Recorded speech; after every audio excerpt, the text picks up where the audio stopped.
国际新闻来看，北约峰会今仔开始伫台湾举行，随等申请要加入北约。土耳其总统埃尔多安昨嘛表示同意，会送到土耳其国会来批准。也毋过，埃尔多安嘛希望讲会当重新来启动土耳其加入欧盟的谈判。也毋过，欧盟是表示讲这是无共款的代志，无应该放做伙处理。 土耳其总统埃尔多安甲瑞典总理克里斯特森车10双双飞到立陶宛，准备来参加11登场的北约峰会。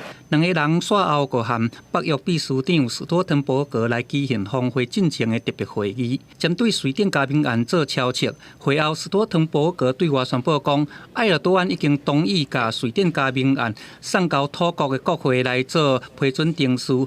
Completing Sweden's accession to NATO is an historic step that benefits the security of all NATO allies at this critical time.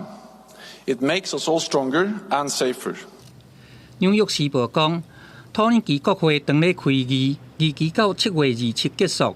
根据芬兰入会的经验，对土耳其国会批准到芬兰正式加入北约，干那爱2礼拜时间。Den formella ratificeringen av också Sveriges medlemskap i NATO. Så det har varit en bra dag för Sverige.